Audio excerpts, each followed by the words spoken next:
Well, I speak my mind and I just say like what I think of people. Okay. Like Jamie Oliver. I have to be very careful like that, especially someone who's acting as a priest, as I do. You have to be very careful to be always gracious and friendly. It's as inclusive or exclusive as I want it to be.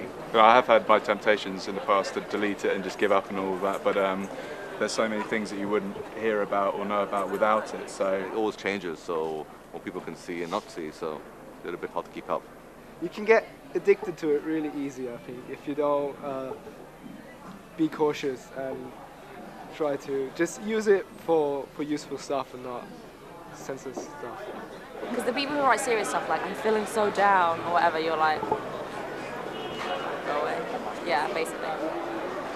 I tend to follow people who have the same type of approach to life. Somebody with a message, somebody wants to share that message with us. Twitter's more about news, whatever you're into. So for me, I follow a lot of comedy-related stuff, a lot of art stuff, a lot of music stuff, and it's just the best way of getting like everything you're into just all in one bite, rather than checking out like loads of different websites or whatever. So it's very simple and easy to use, and just yeah, it's good.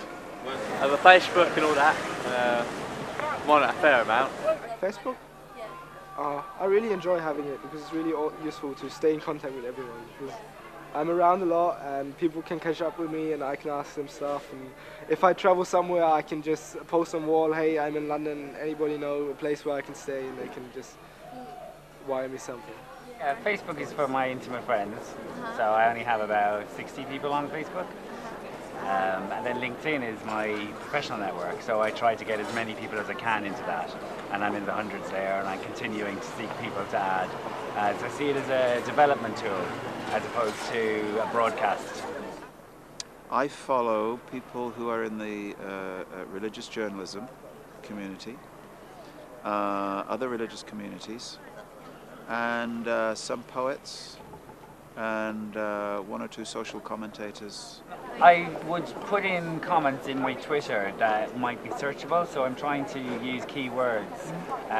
So if I was commenting on some kind of personal activities, I might say I'm about to climb Mount Kilimanjaro. There's like a really strong search, and that might get me more people going into my Twitter account, and then they will then get linked into my LinkedIn account. So if I'm promoting something on my LinkedIn account regarding business needs, opportunities, job searching, things like that, the tweets that I send out will go to a broader audience, but I don't really know anybody on my Twitter account. I have random followers.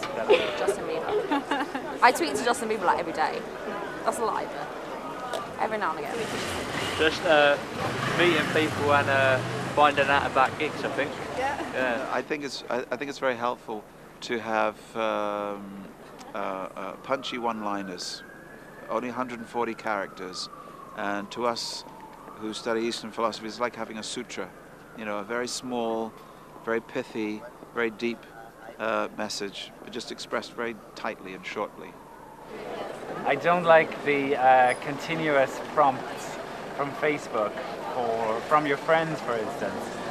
I just bought a cow on Cow Farm, it's like Farmville and all of these stupid application invitations. Constantly involve me in their project or their campaign, their Farmville, or they're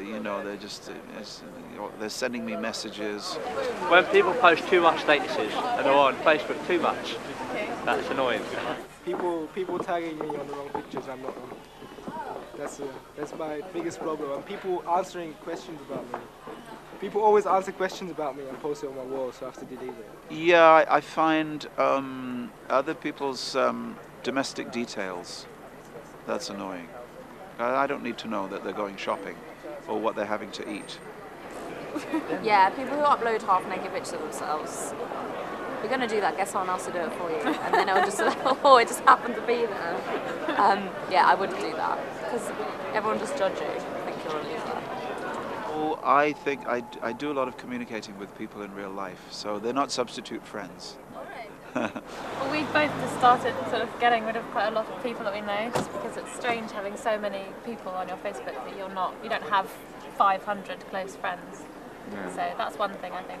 Yeah, I read a study about how a human being can only really process about 150 people, 150 friends in their lives, whereas I know people have like over thousands and stuff like that, and thousands of pictures of them, and it's all in a public domain, so anyone can search for it, and it kind of demeans the word friend.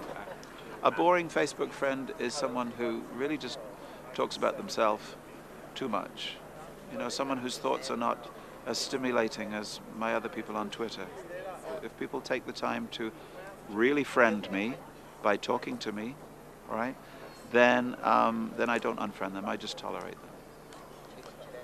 I would never have an emotional response to a person that I know on Facebook or Twitter, a reaction that's subjective or emotional, because it's in writing then and you can't take it back. If I wanted to tell someone that they had offended me or upset me, I would call them. And with teachers, it was like most of the teachers, some teachers, when we would add them, because it's fun to know how they're in private. So it's fun to add teachers, but lots of them say, yeah, you can add me, but when you're done with school. I treat everything I say online as if everybody in my life will be able to see it. I let people see a little bit, but not too much. We're not censoring ourselves. I think so. Some of the privacy things are sometimes not that clear. If you don't know exactly, there's quite a bit of a, like who can see what can see what. It keeps on changing as well. Some of the things they do. So it's quite, it can be quite a little bit misleading. I've seen people break up online. I've seen people comment about their landlords and then get thrown out of their houses. I think there's a line between professionality and friendship. In work, I wouldn't want to know what my boss did this morning or something. Well, we went out for my birthday and I was just had too much to drink, and my friend took a photo, but she uploaded it on Facebook, and then a boy I said to me, "Oh, I saw that picture of you," and I was like really embarrassed. No, just Facebook. Yeah. Well, I do have pictures of me, I think, but not, posy pictures. So and so. Look at the photos. I'm not a very posy person. I'm not one of these people that sort of de-tags any picture, so there are all sorts of awful pictures of me. It's interesting, it's useful to finding people you haven't seen for a long time. It's one of the best ways to find, when you have school friends like from 20, 30 years ago. I had lots of friends when I was like 15, and it's amazing who you find in Facebook after 20 years. And just say hi, and you see the photos, how they've changed, and they see you, and you're like, oh, you have less hair, but... Right. So some people might look at my page and just be like, that guy's weird, but I don't really care about it. Yeah, it's alright. It's a bit more MySpace, isn't it? Yeah, I think so, a bit more MySpace. People would take pictures like this. It's a bit old. If you want to send me a birthday card, send me a real card, not an electronic virtual card, please. I will unfriend you if you do that. It's weird because I remember saying, oh, imagine if people always use Facebook chat and didn't use MSN Messenger anymore, and I thought, nah, that will never happen. But I don't even know, is MSN still around? Friends. I think you make friends more meeting people than you do online, as far as I'm concerned. But I'm an old-fashioned sort of person, so, probably that's the reason. But the people that I unfriend are people who perhaps, they neither phone me, nor email me, nor meet me in person, so they can't expect too much from a so-called virtual friend like that. I wouldn't reject the invitation, because that would send a clear message that I don't want them to be my friend, but I would ignore the invitation. So that it just sits there pending, and that way I feel I'm not offending them, and if they ever ask me about it, I just can deny that I received it. This is going to be fun, because it's my birthday today. I should have lots of updates.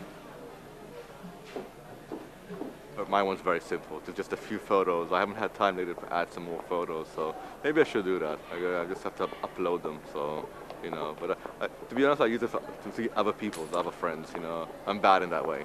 I'm more of a taker than I actually give of myself on the Facebook, to be honest. Hey, hey.